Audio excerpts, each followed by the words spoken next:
sowan meneh ana laladan Palareja ya Mbak. Pancen ketara nyata ibarate kaya kebu sapi mulih ning kandange dhewe. Lan aku ora lali karo sejarah, saya tidak menutup mata bahwa pertama kali Cangik Limbuk Madangkara sowan ning Ponorogo ya diwiwiti saka Palareja. Tepuk tangan untuk desa ini. Nah, nanti kaya ngono kuwi. Mula kepiye wae sing didhawuhake karo panitia, apa sing didhawuhake Pak Lurah, aku anane mung mbangun miturut anggarane wontene pinten, waton kenging kula dum turane kena nggih tuku pedah motor, matur nuwun. Pedah motor wae sing larang, mboten enten larange yen kalih mriki saestu merga ya sejarahe pancen kaya ngono kuwi lho Nduk. Awake dhewe iso tekan daerah Jetis, daerah Sawu, Sambit dan lain sebagainya Semarata wiwitane saka Palareja wayangan ning kantor desa kae. Iya, ngono. Mula mumpung disekseni karo para penonton kabeh, upamane kok sesuk-esuk bendahara utawa Pak Lurah maringi pelunasan karo awake dhewe ora tak tampa. Ora ditampa. Demi Allah, sebabe wis dilunasi sore mau.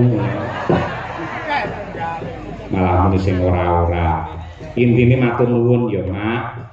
Marang sedaya para warga masyarakat Palareja sing kompake pancen kaya mengkene. Per RT iki 5 juta. Ngen kuwi kenene Agustusan. Per RT 150 ndendhet ae. Nah iya kaya ngono kuwi. Yen rapiye sing bener-bener ngrungkepi marang jati diri, seneng karo budayane dhewe, seneng karo kerukunan, mokal iso mawujud endahe kaya ngene. Ya. Bersih desa Palareja Dadatan Ponorogo. Bener.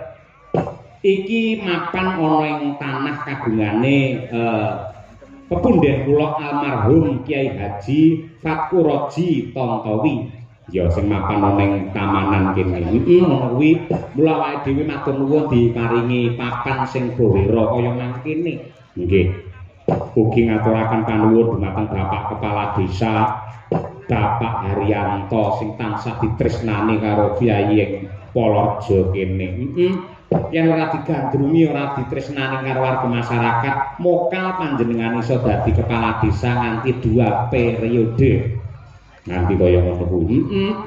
ngalor ngidul ngetan ngulon butuhe nyukupi kebutuhane desa nulungi marang wargane awan barang jam 12 mentang-mentang kudune leren yen pancen ana perkara mapan ana sawah utawa ngendi wae panjenengan ya budal iya tidak kenal lelah mergo kerep kesorotan srengenge moko jam 12 awan ya nuwun sewu nganti kulite nganti putihe kaya ngono sing putih penggalihe penggalihe resik mengabdikan diri kepada masyarakat hidupnya sepenuhnya untuk kesejahteraan dan kemuliaan warga masyarakat Polorejo yang tercinta ya ya uga ngaturke panuwun marang ketua panitia sapa no Pepunden kula Bapak Muhammad Muhaimin ugi kami tuwa ing tamanan mriki Pak Iwan Mahendra mboten kata lumpen ya ki Pak Muhyiddin panjenengane mantan sekdes ning tetep cancut gubregut lan uga dipangestoni karo Mbah Puri ya karo Haji Suhari MH Dewan PKB terus Pak Agung Priyanto Dewan PDI Perjuangan sing nyatane panjenengane garwane Bu Camat wah iso ngono iso nyatane kowe dalang bojomu sinden ya iso iya bener kaya mengkono iki uga ngaturake panuwun marang para karang taruna utawa pemuda dukuh tamanan yang sangat kompak dan solid ya Mbak nyatane iso mawujud kegiatan simaan Al-Quran doa bersama istighosah kirab budaya napak tilas Bupati Ponorogo Lor ing jaman semono iya bener ugi salam hormat dumateng para pengurus para takmir masjid ing Miftahul Huda kono kuwi sing mau nderek jamaah nang kono iya sembah dhuwur bersih desa ya bersih desa wis cetha dadi ajangan silaturahim dadi papane wong sedekawan lan uga wujud syukur saka warga masyarakat Polorejo kunjuk marang Gusti ingkang nyipta jagat kejaba saka kuwi bersih desa kegiatan sing sipate nasional ora nyawang golongan sugih miskin nadyanto beda agama lan kepercayaan nanging wis manunggal tetunggalan melebur menjadi satu mergo kuwi hajate wong sak desa sing intisarine ndedonga bebarengan nyuwun marang purbane Gusti supaya desa kene lan wargane kabeh dipun paringi wilujeng sehat kuat berkah rejeki melimpah putra putrine soleh lan solekah ngono ya kaya ngono kuwi wong bersih desa kenapa kok kudu nanggap wayang kuwi jane dasare piye mergo tradisi iki tinggalane para mbah-mbah mumbiyen, para leluhur mumbiyen sing babak lan berjuang kanggo mbangun desa iki. Aku lan kowe bisa urip kepenak mapan ana ning desa mergo lantaran jasane para leluhur biyen.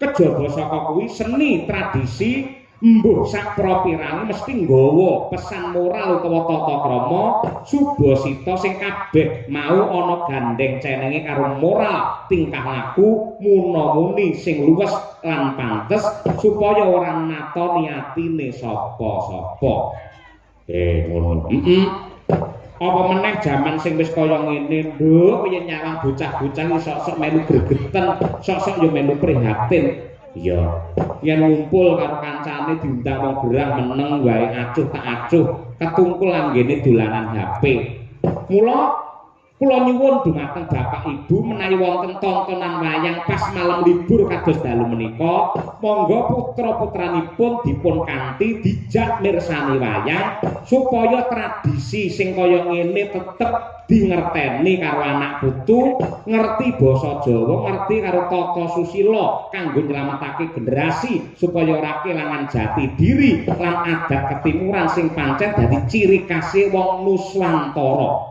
iya lan perlu di ngerteni ya no marang generasi saiki yen leluhure dhewe kuwi wong sing ampuh wong sing sekti wong sing pinter dudeng sama ladeng ngono kae sing peradapane jaman biyen wis tumata wiwit jaman kuno wis bukti cetha nganti saiki awake dhewe iso nyawang adeke Candi Borobudur besarnya kerajaan Majapahit lan tumangkare adat budaya maneka warna sing becik lan endah kuwi wis dadi bukti yen mbah-mbahe dhewe kuwi wong peng-pengan wong sing hebat mula bocah saiki kudu pede lan bangga dadi wong Jawa kaya ngono kuwi kaya ngono kuwi aja malah membanggakan ya kuwi orang luar negeri produk yang ora Amerika mo kendaraan yang ora Jepang mo ya jambu yang ora Bangkok ora gelem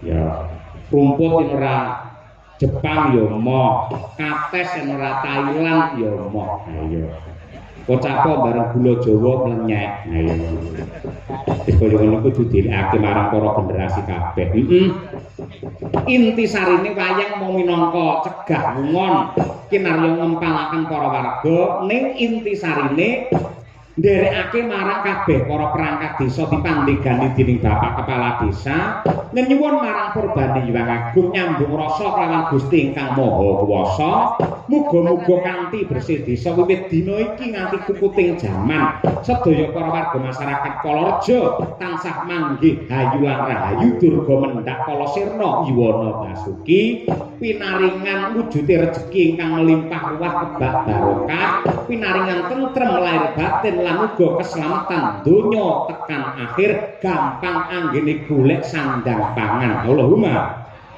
amin ya rabbal alamin kaya durung marem minangka salam pambuka yen urung krungu suarane sinden kesi ya Pak iki wiwit saka Bu Kesi sing alus-alus luwih dhisik mengko bar kowe ngaturi para bintang tamu ya Bu Kesi monggo kula casi wekdal kinten-kinten menawi event bersih desa wonten ing Kalareja ngeten iki pantese ngaturaken tembang napa